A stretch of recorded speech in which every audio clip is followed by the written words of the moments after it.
60 years of the Queen's reign. We're at Westminster Abbey, the church which has seen more royal occasions than anywhere else. Weddings, funerals, coronations, births and deaths. This place has seen them all over more than 1,000 years. Welcome to National Treasure's Jubilee Special.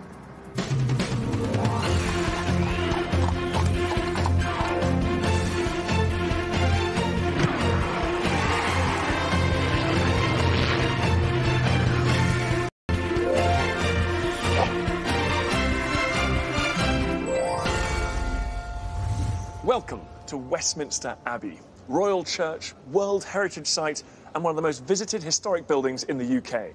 Over the next hour, we'll be visiting some of the Abbey's secret spaces, talking to the people who keep it looking so beautiful and revisiting some extraordinary moments from its long history. Hello, Michael. Lovely to meet you. Coming up, fashion icon Twiggy on the do's and don'ts of dressing the Queen. I was wearing skirts probably up to here then. EastEnder Larry Lamb comes face to face with the current craze for 50s nostalgia. The 50s was a time that people sort of fantasised as being that perfect time. And he also joins us here later. Lucy Worsley gets a bit regal as she retraces Queen Victoria's 1897 Diamond Jubilee procession. And Michael Douglas from The One Show joins me on a royal road trip in search of the origins of our monarchy. You would sit on here and I would go, oh, by the power of Almighty God, I will pretend to put a crown on me. I'll hold on to the rings. I give up. Put a crown on me. Come on. I don't know why I bother. It's fair to say, though, that this place lends itself to superlatives, and that goes for the fabric of the building, not just its incredible history. Most of the Abbey dates back to 1245, when Henry III rebuilt it in grand Gothic style.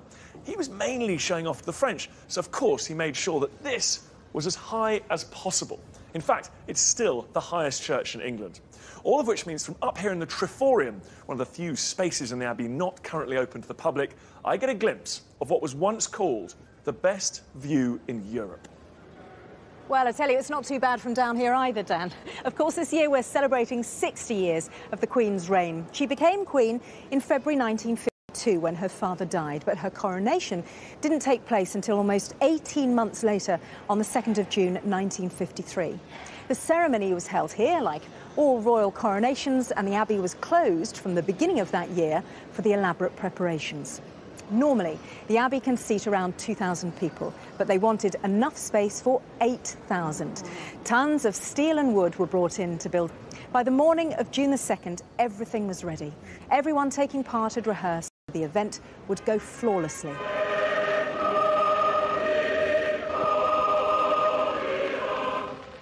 And for the very first time, it was televised live to a fascinated nation, bringing the pomp and ceremony of the occasion to more than half the population.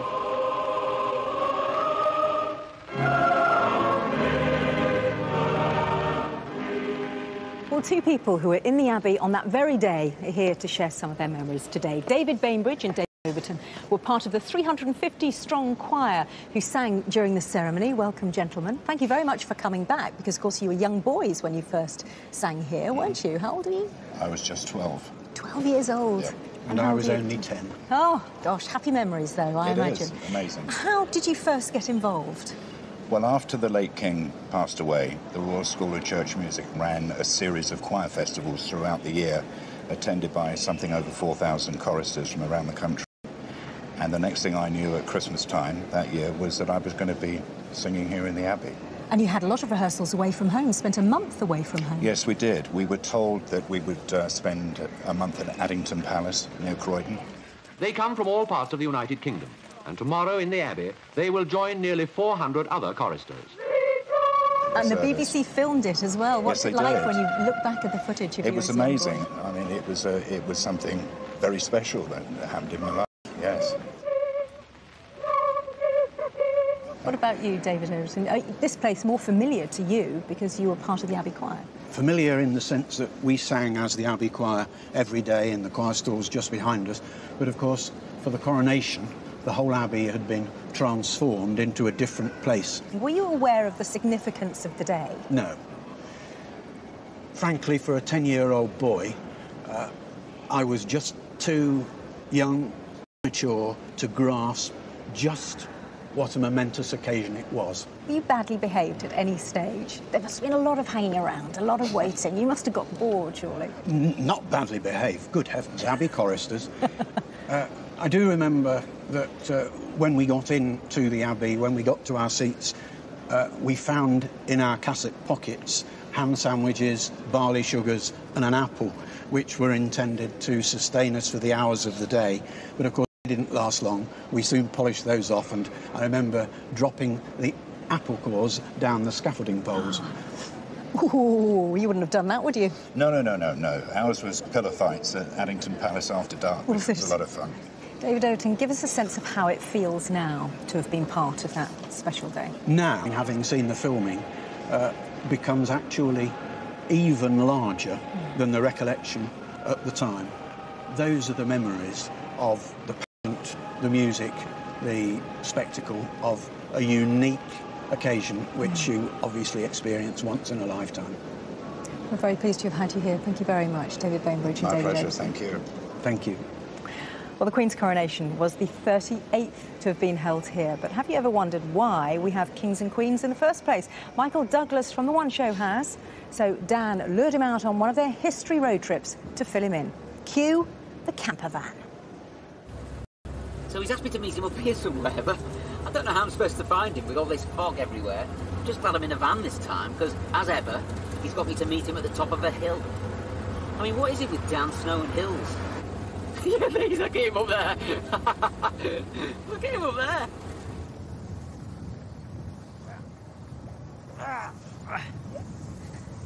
Oh, yeah. I've only got 3 pairs of shoes, and these ones are knackered. How you doing, buddy? I'm all right, thanks. You all right? Yeah, good. So why are you? Why have you brought me up here? Because, you know, this story is all about royal history, Michael. Yeah, well, I've got a question for you about royal history. Why have we got a queen? That's a good question. To answer it, we've come to Edinburgh, which is one of the most important centres of royal power in Britain. For hundreds of years, our Queen's ancestors used to rule Scotland from that castle over there. And it's still important, not least, because it's got the Stone of Destiny. The stone of... Has it got a sword sticking out of it or something? Different stone. Yeah? Right, let's go and see the Stone of Destiny then. Yeah, there's a little bit of a problem with that, actually, Michael. Oh, no, it's just over there. You said it's in the castle. You said it. Okay. Just get in the car. Why can't we just go and film the Stone of Destiny at the castle? Because the Stone of Destiny is such an important national treasure. It's so precious that people like us just can't come in and just film it at random. Like even Dan Snow can just go, oh, I'm going to film that. Well, understandably, they needed a bit more time to kind of arrange it. Dan No, that's what we'll call you. To be honest, it's okay, because we're going to a place that's just as interesting, just as important. Because like the stone, the place we're going to is about the extraordinary tradition that this country has of monarchy.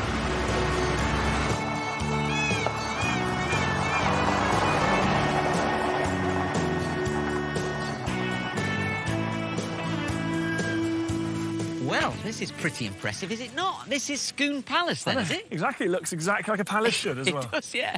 Even before Edinburgh became this important city, this was a major centre of royal power in Britain. This was a time when Britain was divided up into all these tiny little kingdoms. They're all over the place. Yeah, Okay. all these little kings everywhere, and of course they spend a lot of time fighting each other. Yeah. And around about the 800s emerges, and and his descendants, they start to bring all these little kingdoms together, and they create larger kingdoms, and that's how we get to the situation where we are today. So what's all that got to do with the Stone of Scone or the Scone of Destiny or whatever? I'm glad you asked, buddy. Come and look at this. Okay. So it's here, is it? No, it's there. That is the Stone of Scone. Well, they've left it outside. Yeah. It's not very good, is it? Well, it's a replica. Oh, so you brought me to a fake stone? Well, yes, but it's what it represents, Michael. This hillock here is where the ancient kings of Scotland were crowned. This is where they came to, and they sat on the Stone of Scone and had the crown placed on their heads. Shift up, let's have a sit. But it is just a stone. I mean, it's a fake stone. Yeah, but Michael, a crown is just a hat that lets the weather in, right? It's not. It's all about this hillock, this stone, This fake stone. the replica. Yeah, the crown. Taken together, they create an impression of dominating royal authority that's very hard to measure.